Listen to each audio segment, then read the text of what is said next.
Hi there, this is Soman and you're watching the Genesis YouTube channel.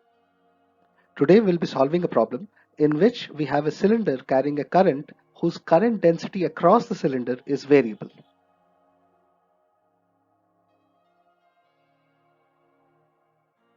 The problem goes like this. The magnitude J of current density in a long cylindrical conductor of radius r that carries current throughout its volume parallel to the cylindrical axis varies with distance r from the axis as J is equal to J naught small r by capital R. Here J naught is a positive constant. A thin, long and straight current carrying wire is placed parallel to the axis of the cylindrical conductor at a distance d greater than r from the axis of the cylinder. It is found that the magnetic field vanishes at a point on the line that joins the axis of the cylinder and the wire perpendicularly, and that the distance of this point from the axis of the cylinder is small a, which is less than r. Find the direction and magnitude of the current in the wire.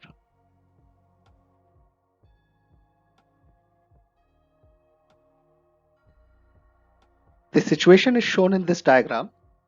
Here on the left, you have the conductor carrying the current. I've assumed the current density to be into the plane of paper, as you can see here. And this is the wire at a distance of total distance of d from the axis of the cylinder. Now I leave it up to you to prove that the direction of current in the wires should be same as that of the conductor for the field to become zero at a distance a like this. B1 is the field due to the conductor and B2 is the field due to this wire. And as required in the question, B1 should be equal to B2. Now writing the field for the wire is pretty simple. We can write it very easily having the distance d minus a known from here. The crux of the situation is to find the field due to the cylinder.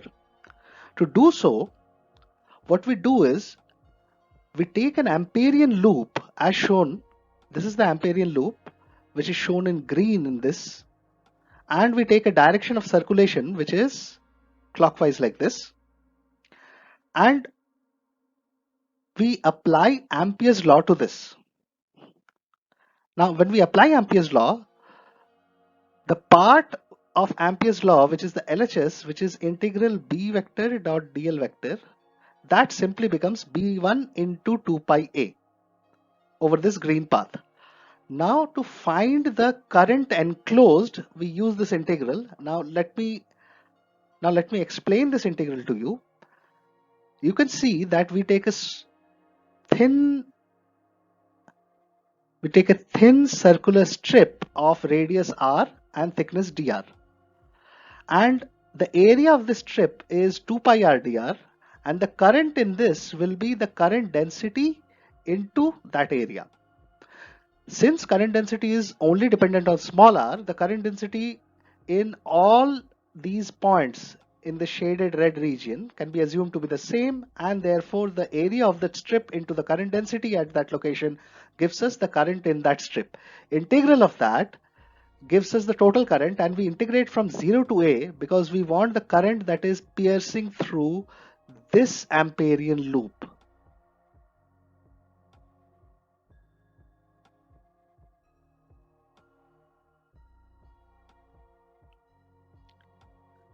Simplifying this, you will immediately get B1 as mu naught J naught a square by 3r. Now rest of the question is extremely simple. We need to equate the field with the field due to the wire at this location.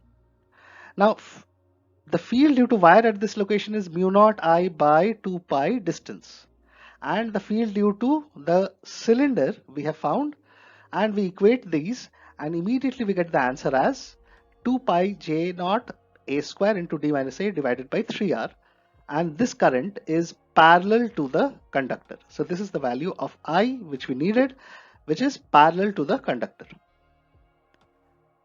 Remember that Ampere's law is analogous to Gauss's law in electrostatics. And there is a crude analogy between cylindrical elements in magnetostatics and spherical elements in electrostatics. If you liked this problem, like, share and subscribe. And as usual, stay safe and stay healthy, you all.